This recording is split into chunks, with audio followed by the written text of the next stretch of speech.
Hi, everyone, and welcome back to the Smart Tea podcast, where we talk about the lives of scientists and innovators who shape the world. How are you doing, Arpita? I'm good. I am so thrilled it is no longer 95 degrees in the city. That was not my favorite. Yeah. That was tough. Yeah, I'm the opposite. I love the hot weather, but yeah, San Francisco, it's like unnatural for San Francisco. It is unnatural for San Francisco. I can't. I want it to be 60 degrees always, which it is now, but that heat wave was tough for me. I was sweating in my apartment. All the windows are open, and I was like, I can't do this anymore. Yeah. You remind me of my little worms that were very particular about the weather when I was in grad school, and our experiments would not work if the weather was not perfect for some reason. If it was warm and sunny outside, all the experiments would work. If it was rainy, they were just not happy. And so the weather conditions had to be perfect. It was such a pain. I have a very narrow homeostasis is really the conclusion here. Yeah, can't be too sleepy, can't be too hungry, can't be too cranky, can't be too hot. I'm really just I'm just a worm. I'm just a worm. That's the great thing about working from home, I feel like, because you can maintain that homeostasis so much easier. You have like snacks within reach, and like, your pets are within reach of any time you need like emotional support, Yeah, I never get ready. Yeah. In the office, it's like, oh, I can't eat at like this time, and it's not lunchtime yet. I have to keep working. I'm cold or warm or something. It's like so hard in the office. Yeah. It's true. Yeah. How are you? You went on a little trip?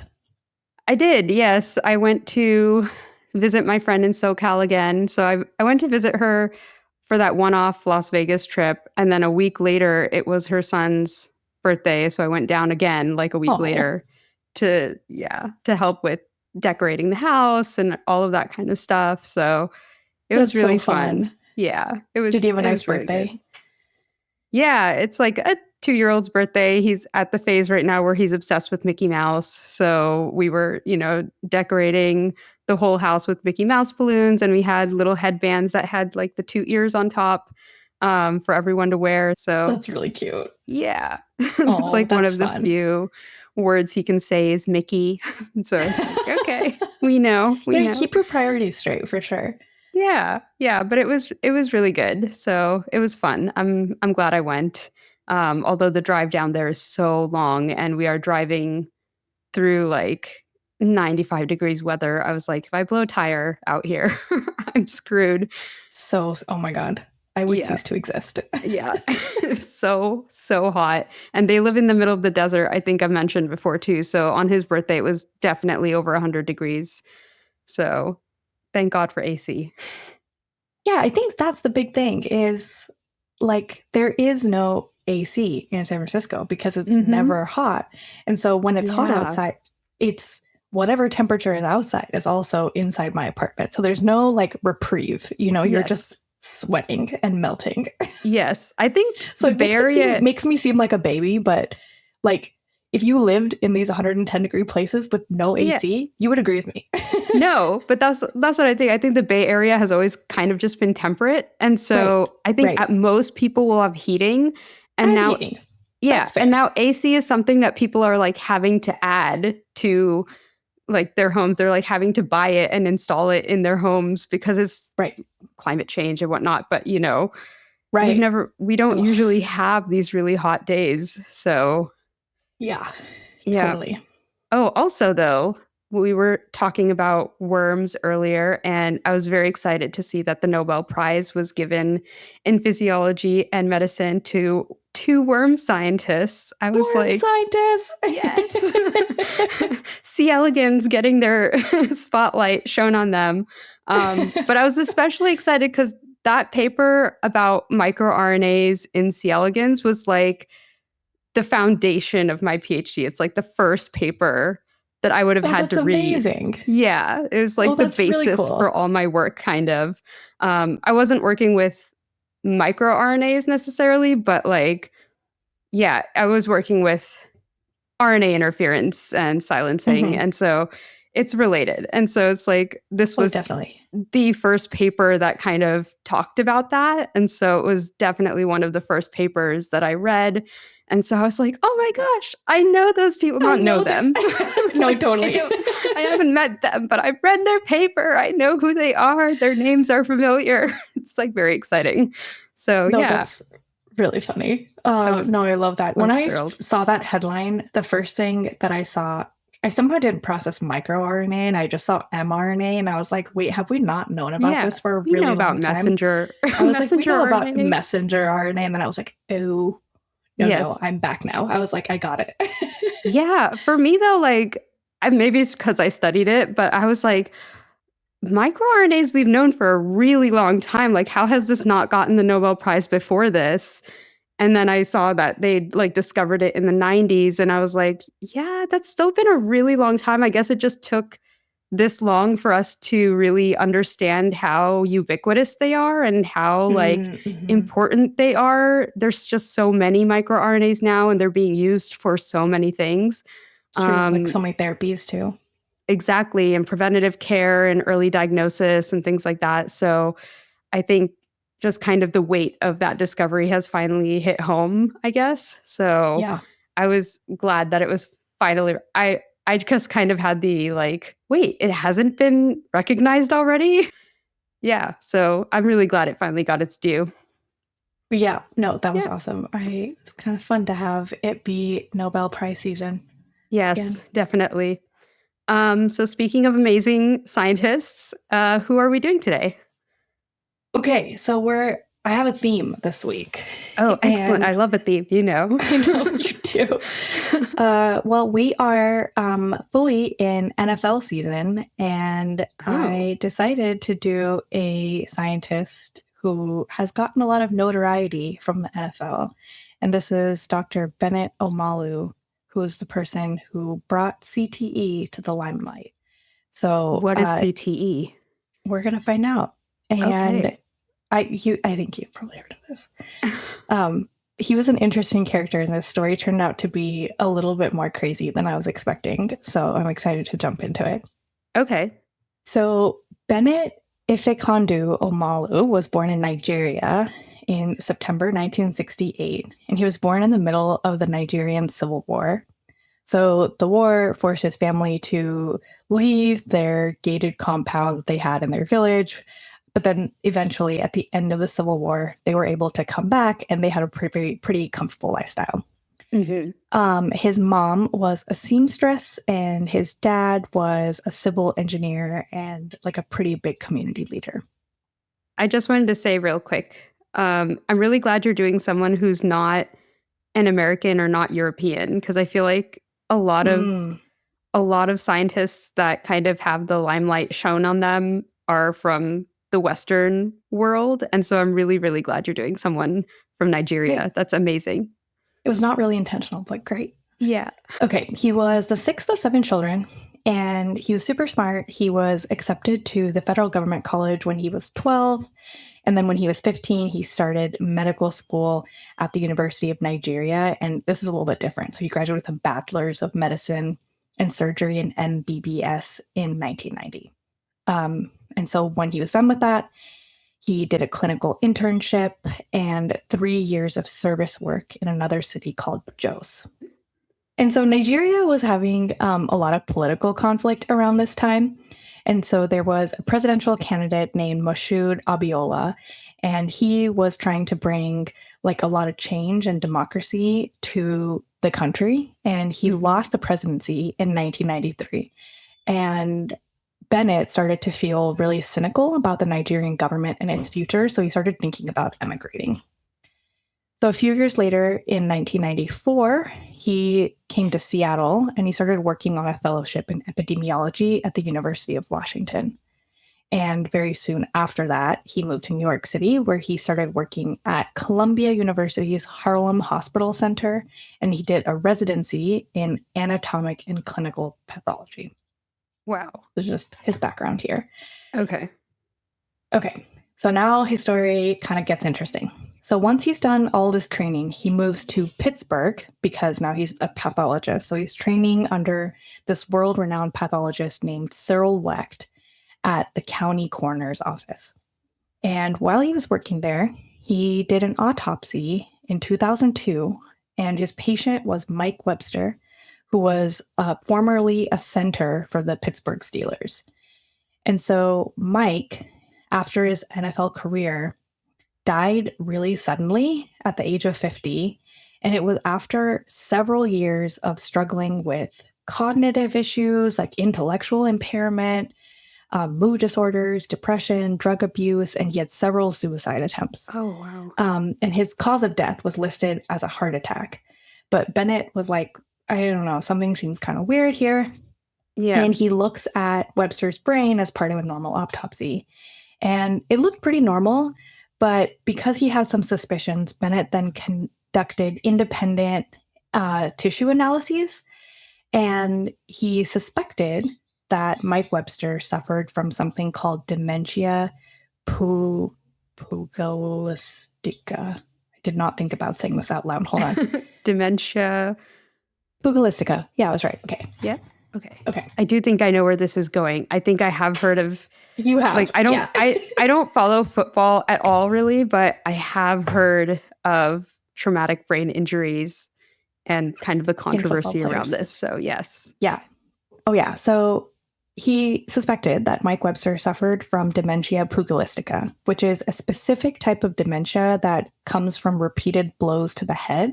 Mm-hmm. And up until this point, it was seen in boxers who understandably had this. Yes. So he sliced and stained the brain tissue samples, and he found large accumulations of tau protein in his brain. And these accumulations can affect things like mood, emotions, and executive functions. And it's really similar to the way we think of accumulation of beta amyloid protein, which is what we see in Alzheimer's disease. Right. So tau protein is associated with these kind of mood disorders and elevated tau protein. Elevated tau protein, the same way that beta amyloids are, or elevated beta amyloid levels are associated with Alzheimer's. Okay. So it's like a marker of kind of like, kind of like a marker of that disease. Exactly. So in healthy brains, tau protein is a structural protein. So it helps give shape and structure to neurons and their axons. So it helps them stay the way they should be with these like long, drawn out axons, and for them to hold their shape and form these connections. But too much of this is associated with all of these other disorders. Okay. Gotcha. And so Bennet reported, and he said, quote, "These abnormalities were not something that I thought I should be seeing in a 50-year-old man," end quote. And so he is a little bit concerned about this, and he runs it by some of his colleagues and the departments of neurology and neuropathology at the University of Pittsburgh, and they agree that the tau pattern was pretty unusual. So he publishes his findings in the journal Neurosurgery in 2005 in a paper titled "Chronic Traumatic Encephalopathy in a National Football League Player." Oh, and so he just did this on one player and published a paper on it. Okay. I would have thought he would have, I don't know, I guess you can't really do that kind of diagnosis on people who are still living. Like he had to cut out a piece of their brain, right? So. Right. You do bring up an interesting point here in which that he did this on one person. So let's just bookmark that. It's an N of one. I would have, that's why I'm surprised. I'm like, oh, he was able to publish something with an N of one. I'm assuming he kind of did it as a case study. I didn't actually read this paper specifically, but I'm assuming he published it as a case study, but regardless. Yes. He probably mentioned that this was seen in boxers as well. Like he probably made that connection already. Right. Okay, so in this paper, Bennet calls for further study of this disease. So he said, quote, "We herein report the first documented case of long-term neurodegenerative changes in a retired football player consistent with chronic traumatic encephalopathy, CTE. This case draws attention to a disease that remains inadequately studied in the cohort of professional football players with unknown true prevalence rates," end quote. So he published this in 2005, thinking that NFL doctors would be really happy to read it and, improve, protection and help prevent this from happening more in the future. Mm-hmm. But initially, the paper didn't really get a lot of attention. But in May 2006, the members of the NFL's Mild Traumatic Brain Injury Committee, also abbreviated to the MTBI, called for the paper's retraction. And they wrote a letter requesting that the retraction characterize Bennett's description of CTE as, quote, completely wrong and called the paper, quote, a failure. However, the researchers stood their ground. I'm really shocked by all of that. I'm first of all shocked by the fact that there already is a mild traumatic brain injury committee in the NFL. even at this point, before he's even he's just started to publish papers, they've already formed a committee knowing that the traumatic injury. Yeah, it already existed, but why does it exist except for the fact that this has been happening? People know that this is a thing. So there has to be a committee around it. So it's you already know this is a dangerous sport. You already have a committee about it. Yeah, you already have that. But then on top of that, to reject his paper and just be this has no merit, it's you're the freaking committee for it. What do you mean? No, it doesn't make any sense. If anything, it sort of made it a little bit worse, as we will see. So the same year, 2006, another football player, Terry Long, committed suicide, and he was 45. And he was also found to have elevated levels of tau protein in his brain, which Bennet said, quote, a 90-year-old brain with advanced Alzheimer's, end quote. Same as Mike Webster, Bennet claimed that Terry Long's football career had caused later brain damage, depression, and mental health problems. Bennet also found evidence of CTE in the brains of a few other NFL players, Justin Sturzelchick, Andre Waters, and Tom McHale. And he published a follow-up paper in the same journal, Neurosurgery, and it was published in November 2006. Sorry, had all of those people died? All these people died separately. Oh my gosh. Yeah, it within several years of each other. One died in 2004, one died in 2006, one died in 2008, and they all died very young, between 35 and 45. Oh my gosh. 35 and 45? Holy crap. Yeah, super young. So he published a paper including findings of all of these different people. Mm-hmm. So the MTBI committee continued to discredit his research as flawed and did not acknowledge a link between the sport football and brain damage in former players. However, Bennet gained a really important supporter in a man named Dr. Julian Bales, who was the chairman of neurosurgery at the West Virginia School of Medicine, and he was also, importantly, a former team physician for the Steelers. So Dr. Julian Bales and a lawyer named Bob Fitzsimmons and Bennet all founded the Sports Legacy Institute to continue studies of CTE. This is just crazy to me. It's just so crazy that he's being met with so much resistance when all you have to do is watch any football game and see how they smack into each other and be yeah, that could definitely cause some injury. I don't even have to know anything about football to see that could be a dangerous problem, activity. Perhaps an issue. That could perhaps 100%. Yeah, it's not that far of a stretch to see that could potentially cause some brain damage. And maybe you should be protecting against that. Yeah. Totally. So the NFL continues to evade this and deny that it's a problem. But Bennet and his supporters had a victory when Mike Webster's family was awarded a significant settlement in December 2006 from the NFL. And that was the first guy, right? The first guy. The first guy who he studied. Correct. Yep, the first guy. So the following June, the NFL commissioner, Roger Goodell, convened a, quote, concussion summit to discuss the issue with the NFL's MTBI committee chair, Dr. Ira Cosson, and told the press, quote, in my opinion, the only scientifically valid evidence of a chronic encephalopathy in athletes is in boxers and in some jockeys, end quote. So the NFL just doesn't really get behind CTE at all. That's Yeah. Like I said, like, that's crazy. I mean, again, all you have to do is watch them and see like how violent the sport is and how like, that's insane. It's also just kind of crazy why there's so much pushback against it. Like what is the deal with the pushback when a scientist tells you, "Hey, this could be a potential problem. Maybe we should take steps to mitigate this problem."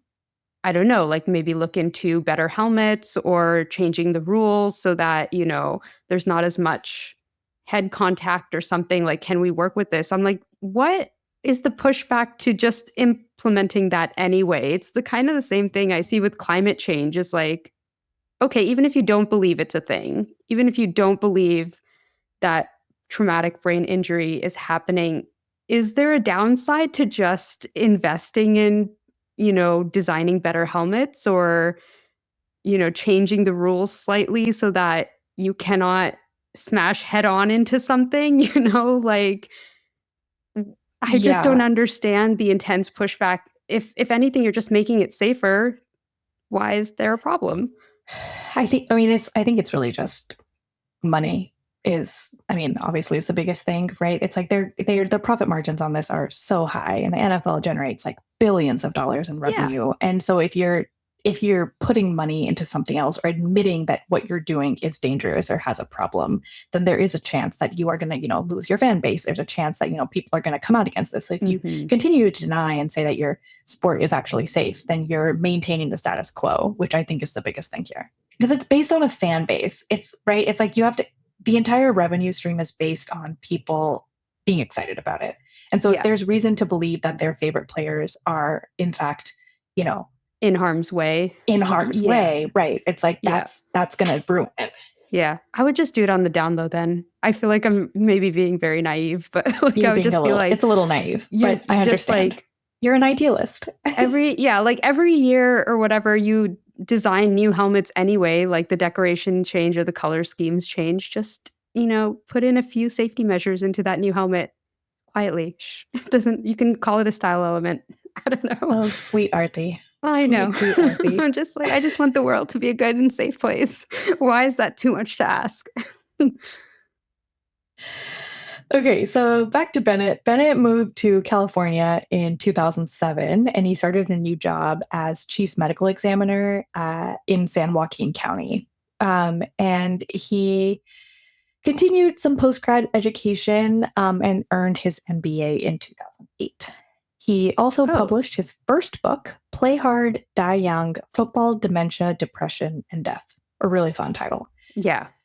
And he advanced the study of CTE by branching out to athletes from other sports as well as war veterans. Oh, wow. And then by 2009, his work on CTE was finally starting to gain traction. He was profiled in GQ, which really detailed his efforts to raise awareness of football-related brain injuries, and then especially highlighted the NFL's refusal to cooperate. So the NFL commissioner, as a result of this, and other executives were then called to testify before a House Judiciary Committee, which then started an overhaul of the NTDI and rule changes to enhance safety, as well as a lawsuit that was brought forth by thousands of former players against the NFL. Oh, wow. So he's really blowing this up now. He's like, fine, if you're not going to just do this internally, I'm going to just take it to the public and make sure that people know about this. Hear about this. Yeah. Good for him. So the NFL then didn't publicly acknowledge the link between concussions sustained in football and long-term neurological effects until December 2009, which was 7 years after Bennett's original discovery in Mike Webster. But even up until 2013, at the annual meeting of the American Academy of Clinical Neuropsychology, the AACN, this included a debate between two sports concussion experts, which looked at the validity or even like the existence of CTE. And then finally, in March 2016, the NFL's senior vice president for health and safety policy testified before Congress that the NFL now believe that there is a link between football and CTE. And then in 2016, the American Medical Association awarded Bennet with their highest honor, the Distinguished Service Award, for his work on CTE.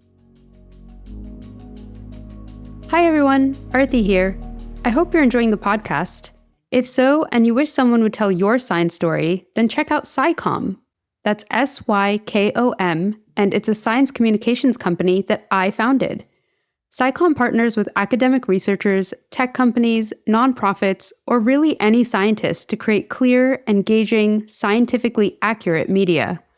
Whether you need an explainer video, a facelift for your slide presentation, or a blog article to inform readers of the latest research in your field, SciComm can help you simplify your science. Okay, back to the story. Wow, so how long did that take them to, from when he first published? It was over 10 years, right? Yeah, 11 years, because the first paper was 2005. So this story eventually reached Hollywood, and Will Smith landed the starring role in the 2015 movie Concussion. And Will Smith spent a lot of time learning his distinct Nigerian accent and intonation and his mannerisms, and received a lot of acclaim for this role. So for Bennet, the release of Concussion served as the ultimate validation for all of his years of hard work. He was also the lead author in a published study in November 2017 that for the first time confirmed CTE in a living person. So with some of his colleagues, he found that a radioactive chemical tracer called FDDNP binds to tau proteins, which is detectable by a PET scan and associated with some of the other distinctive topographical distribution characteristics of CTE. So they tested this in over just a dozen former NFL players. Just a dozen. And then this was confirmed after former linebacker Fred McNeil passed away, and it was confirmed postmortem. Okay, so they actually diagnosed him while he was still alive. Yeah. And then once he died, they were able to do the full autopsy and kind of confirm the results. Exactly. So since then, and since all this research has sort of come out in the early aughts, CTE has been established as a progressive degenerative brain disease that's associated with head trauma. It's not limited to football or boxing. It's been found in athletes who played soccer, hockey, rugby, mixed martial arts, and even BMX bike riding. And outside of sport, CTE has also been reported in military personnel, particularly those exposed to blast injuries, and it's even seen in people who have been exposed to domestic violence. It's basically a problem in any individual who's been exposed to some kind of head trauma. Mm-hmm. So most of what we know suggests that imaging technologies may be able to detect CTE in living people based on that paper from 2017 that I was talking about. But the only proven and official way to diagnose this condition is through an autopsy. But while you're living, CTE produces a range of neurological symptoms, including depression, memory loss, confusion, impaired judgment, impulse control issues, aggression, Parkinsonism, and eventually progressive dementia. And some people with CTE have even attempted suicide, as we mentioned.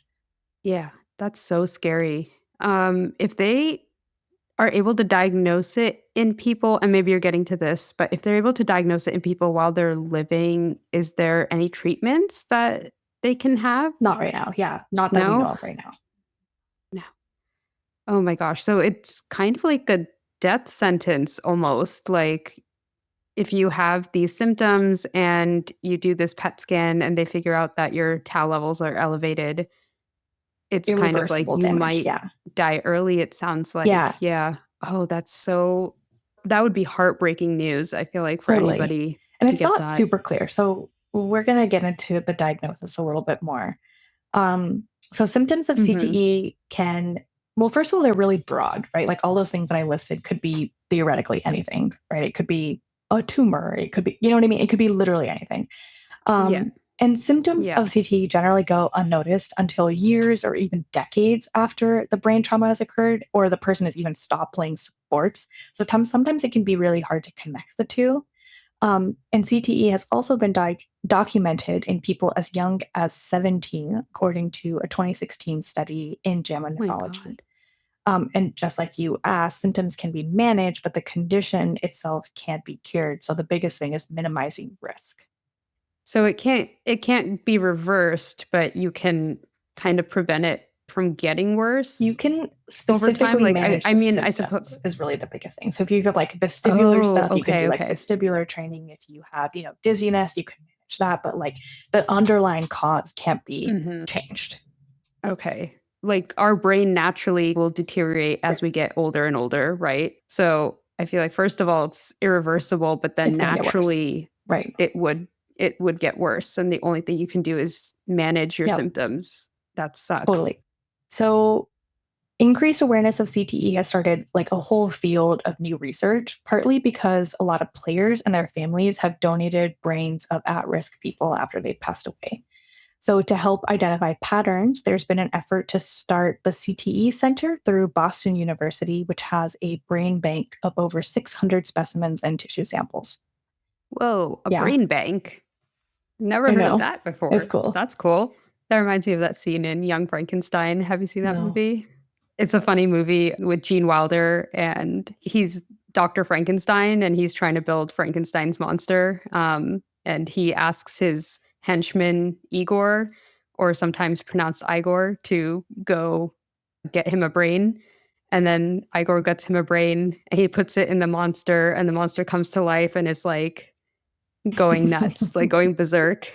And he's like, what's going on? Like, what brain did you get me? You were supposed to get me like this amazing scientist brain or something, because this guy was supposed to be like, the monster was supposed to be an intellectual, but he's clearly not. And Igor's like, it was Abby someone. And he's like, Abby someone? And he's like, yeah, Abby Normal. And it's like, are you telling me I put an abnormal brain into this? So it just reminded me of that. Like, you went to the brain bank and you got an abnormal brain for my monster. That's really funny. You idiot. Yeah, it's a funny movie. Really you should watch it. It's a good one for Halloween. It's hilarious. Good spooky movie. Yeah. Okay, so talking about overall exposure, you don't need to have a concussion in order to be at risk for CTE. So a hit to the head that doesn't cause symptoms or that can't be diagnosed with standard clinical tests can still increase long-term brain damage. So something that researchers have been exploring is the potential dangers of cumulative subconcussive hits, or blows that don't cause diagnosable symptoms. So concussion is defined as a hit to the head that results in clinical symptoms. So something like this would cause your brain to move within the cerebral spinal fluid, which kind of acts like a cushion. So your brain is hitting the inside of the skull, often multiple times. And this can result in things like headache, dizziness, disorientation, difficulty focusing your eyes, trouble concentrating, remembering things, crying easily, feeling issues, or having any sleep problems. But contrastingly, a subconcussive hit doesn't look like anything. It doesn't produce clinical symptoms, so there isn't a real way to measure or diagnose it. And there's no way to look at two different subconcussive hits and say, oh, this one was dangerous and this one wasn't. The only risk factor that we have is the duration of these repeated hits. So like the duration of contact play or exposure to contact sports, and essentially the cumulative nature of those hits. This doesn't make concussions unimportant. So if you get a concussion, you probably have had many more subconcussive blows. Mm-hmm. So we don't have an understanding if there is a threshold to concussions or subconcussions that results in CTE. So it's like, if you get this number, then now you're at a risk, or if you get this number, you're at a higher risk, because we don't really have that kind of data. And it's also challenging because based on an autopsy, not everyone who has had a history of head trauma develops CTE or CTE symptoms. So in some studies, boxers with head injuries only have CTE on autopsy 17% of the time. However, the reverse, everyone who has had CTE on autopsy have had repeated blows to their head. That makes sense. I'm surprised the number is so low, though, only 17%. That was one study that I found. Wow. So I don't think it's always quite that low. I also think it really depends on the sport and how likely they are to get like a really bad concussion, which is, a mild traumatic brain injury. Yeah, that makes sense. I feel like there must be something also in terms of like football, boxing, rugby. You would kind of get a lot of repeated hits to the head, whereas some of the other sports you were mentioning, like being a jockey, I feel like that would only happen if you like fell off the horse or something. And so hopefully that wouldn't happen all repeatedly. Yeah. Right. So that makes sense. Yeah, I'm assuming people are also kind of studying the differences in the head injuries in those kinds of cases. No, that makes a lot of sense. I think you're right. Okay, and this is where I thought the story got really interesting. So some researchers say that the data that Bennet has presented are compelling but not definitive. So one researcher at BU, which I discovered BU has like one of the best concussion clinics in the country. Oh, really? Said that in science, we try to have controls and recruit randomly for studies. Research on CTE to date hasn't been random. It's been people calling a university or someone like Dr. Omalu and saying, I want you to have my brain. Such volunteers often have symptoms, which boost the chances that investigators will find abnormalities and potentially skew their conclusions. Researchers emphasize that there is an ongoing need for perspective and longitudinal studies. These would follow random players over time and observe who does and does not develop CTE symptoms or have evidence of disease in their brain. Comparisons would then be made between players between different outcomes, people who play different positions, and people in general population or those who aren't exposed to head trauma. And it's really likely that there are not only different thresholds or recurrent blows to the head, but that there's also genetic factors and other things that affect your resistance or vulnerability to developing CTE. It's not actually random, obviously. Yeah. That just seems like so much effort because you would have to follow these football players for years throughout their career and kind of make a note of every time they got hit in the head. Oh, yeah. From anything, either from smashing into another player, smashing into a wall, smashing into the field, like anything that could, potentially have hit their head. I don't know. That just seems kind of like a really intensive study.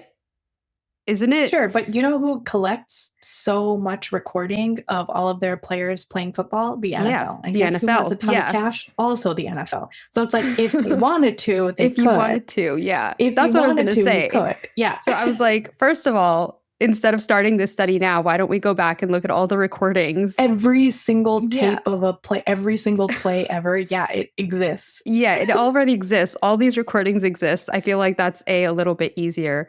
But I also was wondering about like animal models. Like, can they do this in mice or rats or something? And I mean, obviously, now I'm having an image of mice playing football, which is kind of hilarious. But I mean, could they? I feel like they must. Some researchers must study this in animal models, right? So, fun fact: the first lab that I worked in, as like a baby scientist before I was even a grad student, was a TBI lab, and we used mice.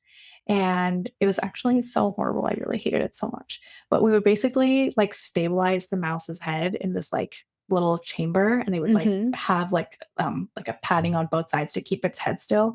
Yeah. And we would give them TBIs. So there was a little piston that applied like a certain amount of pressure and force, and we would give them like a very pointed TBI and then study it. And it was really sad. But yes, to answer your question, we can give mice TBIs. Yes. And then you can study that. Yeah. I feel like I didn't like it.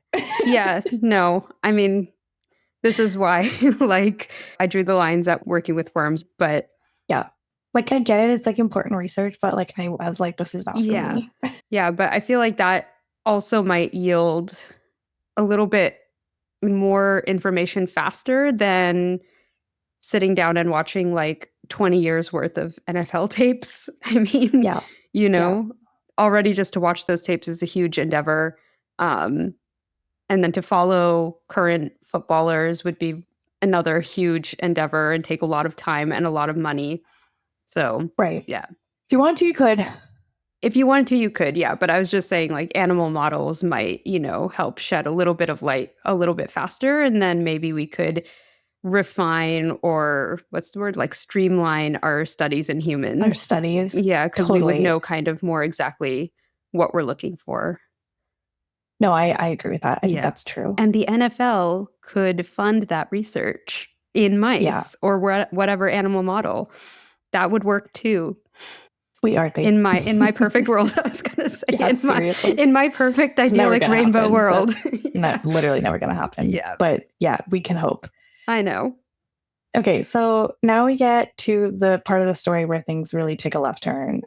So as of 2020, Bennett has withdrawn from the CTE Research Committee and has turned himself into an evangelist, kind of.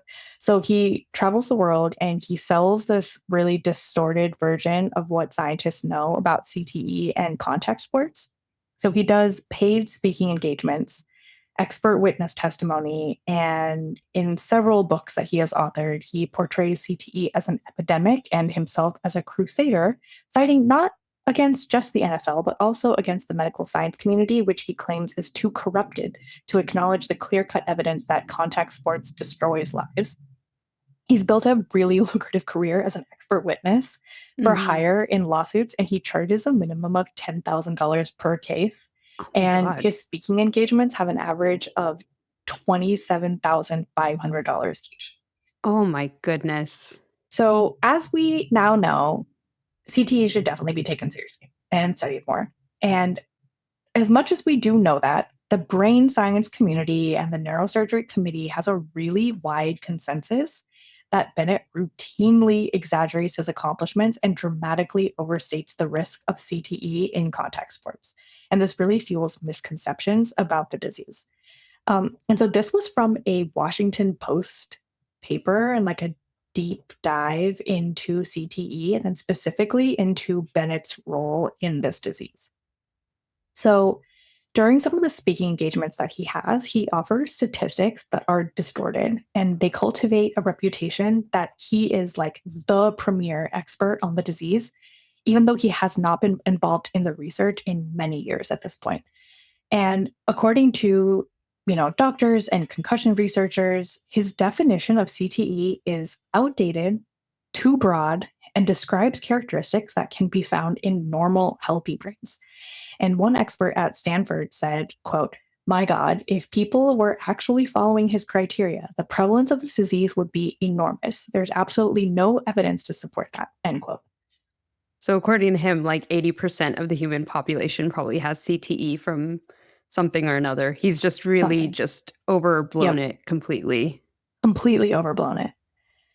So when he's asked to refute these allegations, Bennett says that the naysayers are from sports leagues who are bolstering fake news. And I was like, oh my God, dear God. Oh, here we go with the theories and the conspiracies and muddying the waters. And I was like, I can't with this right now. And so Bennett is a deeply religious man, and he believes that he is on a mission from God, and he views scientists who question him with suspicion and hostility. And he says, quote, "As a Christian, I believe after death there is judgment," end quote. And he told a lawyer in a deposition one time when asked about experts who raised doubts about his theories, he says, quote, "They will all answer for this on Judgment Day," end quote. I'm like, okay, you're a crazy person. Wow. Yeah, no. I mean, it is the job of scientists to question everything. For sure. Even if another scientist is saying it, you have to go through and validate that. You have to go ask questions. Yeah. That's the job of a scientist. And I really have a problem with people mixing their faith with things where faith does not belong, like faith and science. No. Faith and government. No. Like stop mixing these things. Like it's fine to have your faith. You do you in that regard, but yeah. But saying that you're not going to go through something because you just believe it's true on face value because God said so is just not the scientific method. That's the biggest problem here. Yeah. And not letting anyone question you. Like a good scientist should invite questions. Should be questioned, yes. Would be happy to be like, oh, that part of what I was saying is wrong. And now we know a little bit more about that. And I'm happy to say that in that one specific thing I was wrong, but now we know more. And I will change my view and I will change what I'm saying. And they would be thrilled by that. A good scientist, I feel like. I don't know if they'd be thrilled, but yeah, they would at least be open to the idea. They would be, or they would be accepting. Yeah. They would be accepting and be like, okay, I was wrong about this one thing. The evidence points in a different direction. I will amend my views because that's how science works, right? We all think one thing. Yeah. We get evidence to the contrary. We all amend our views. That's I think this is still a little bit too idealistic, but in general, In general. At the very least, the journal would retract your paper. So that's how it should work. Oh, I'm just talking about like a little thing, like just not the whole CTE concept in general, not the whole traumatic brain injury concept in players in general, but just like if you did have an idea that a specific thing was causing it, or there was a specific symptom that was associated with CTE, and then it turns out that no, you can't really say that, then okay, amend your views, but you don't have to change your whole entire message. Yeah. As much as this really surprised me about his overall story, just the fact that he kind of seems a little bit strange now, it's actually not like this left turn happened overnight. So shortly after the first paper was published in 2005, a team at BU published a paper on CTE, and they referenced Bennett's paper. And Bennet was definitely not the first person to describe CTE, even though he claims that he was. It had been documented in other sports before, and he wasn't like the person to name this disease. He just discovered it in a football player, and then it went viral, so to speak. Got it. And in Bennett's memoir/autobiography, he falsely accused the first author of this BU paper for trying to take credit for his discovery, which was like definitely not his discovery. Oh, wow. And most alarmingly, in recent news as of 2022, scientists have looked at his 2006 paper where he describes more tau than doctors would expect to find in the brains of all those football players. But for reasons that he did not explain and chooses not to explain, for the paper, he selected images that could have come from the brain of a 50-year-old, like, healthy man, or like someone who is healthy. Oh, wow. So just like you said, someone who's a little bit older, not that 50 is old, but you would expect some tangles, right? It's just like a process of aging. So it's like definitely not to say that Mike Webster or some of these other football players didn't have CTE, but it's more that the evidence that Bennet has presented in his papers is not consistent with a CTE diagnosis. Yeah. So it's a little weird. And I think that's the problem. Like once you start punching holes, like the whole thing falls apart. The whole thing falls apart. Yep. Yeah. And so this story is like still kind of unfolding. So Bennet continues to believe that every single person who plays for the NFL will suffer some degree of CTE. And this might be true that there's like a higher likelihood of NFL players getting head injury. There just like isn't enough data to make this kind of claim. And in recent years, like you mentioned, the NFL actually has started taking concussion much more seriously. And to their credit, they have, put more effort in making like customized helmets and like working on biomechanics of this stuff. Yes. And their reasons are, money motivated, right? These players make them a lot of money. So if they get concussions and are no longer able to play, they're no longer, able to generate this kind of revenue. Regardless, they're still putting a lot more effort into player safety. Yeah. And I bet the fans also were a big push behind that. Like once the fans got wind that they're, like you were saying, like their favorite player might be in danger, then they're going to put pressure on the NFL to be like, hey, make sure our players stay safe. Exactly. Yeah. You need to be doing something about this. And this actually happened just a few weeks ago. The Miami Dolphins quarterback, who has had many, many concussions, is now out for the season because he's had another concussion. So it's like this stuff comes up like all the time. And Bennet is alive and well. So he's 51. He lives in Sacramento with his wife and his 2 children. He works part-time as an associate professor at the University of California, Davis. But most of his income comes from being an expert witness. And during a deposition last year, he testified that he earned over $900,000 in 2018.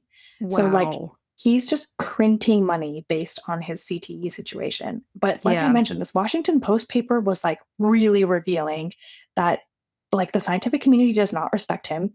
His papers have potentially a lot of holes in them. And this isn't to say that, CTE isn't real or that we shouldn't think about head trauma as something that's real. It's more that this has been overblown. And he, I think got a lot of attention for being a whistleblower, which like he was, right? It's like, yes, like I do think this is something that required more attention, but the way that he has portrayed this as something that everyone who plays a contact sport is going to have is just fear mongering. Yeah, I can see that. I can see how like people kind of knew it was a thing But then once he connected it to football has such like a massive fan base, like in the way that boxing doesn't have. Like he poked a bear, basically. Yeah. Like people knew about it in boxing, but like, you have your boxing fans and, but like football is just crazy in America. Pervasive. It's just huge in America. More pervasive. Yeah. And so once you blow the whistle on something in football, it's just going to get blown up so big. And then I think he got a taste of that, it sounds like almost. And then he just kept on trying to blow it up and blow it up and blow it up. And it's like, okay, yeah, you made a big splash. Point, you're no longer a scientist, right? At this point, you're no longer a scientist. And that's, that's the story of Bennet Omalu. Oh my gosh, that is amazing. It's kind of sad in a way that he's gone so far afield, astray, But you said he's still at UC Davis? He's a professor at UC Davis? Yeah, he's like super part-time. I think he just like maintains an appointment there. But yeah, okay. It's like he's really controversial in science. The scientific community doesn't really respect him, but yet he's still like printing money, doing all these speaking engagements. And he is still like in the press. Like when I was Googling his name, it's like he comes up on press articles. Like he's saying words out there to the press. Yeah. But that doesn't mean that they're accurate. I got you. Yeah, it is kind of like that. Where do you draw the line between science and sensationalism kind of thing? Exactly. Like, everyone wants science to be really sexy and amazing and, just this huge... And he's delivering. He's delivering on that. Yeah. He is, right? It's like something that's, beloved. But you can't do that without accuracy. And that's the problem. Totally. Yeah. That is the problem. Yeah, I know. It's really quite interesting. Like the controversy around this is like multifold, right? It's like him versus the NFL, like him versus the scientific community. He also has like 1 million degrees. And so he does have the credibility of having like a lot of letters behind your name. And it's like, that does not a scientist make, but, it does help, the public eye that you have some, at least on paper, credibility. Yes. It's like a Dr. Oz situation, really. Yes. Oh, yeah. Good connection. Yes, absolutely. Oh, right. Gosh. Well, great story. That was amazing. Yeah. I've definitely heard of this kind of thing before. I don't follow football at all, but even I know about this story in general. So really, really fascinating to hear about him. Great stories.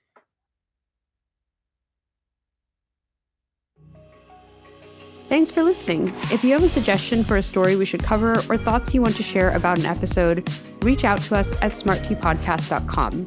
You can follow us on Instagram and Twitter at smarttpodcast and listen to us on Spotify, Apple Podcasts, or wherever you get your podcasts. And leave us a rating or comment. It really helps us grow. New episodes are released every other Wednesday. See you next time.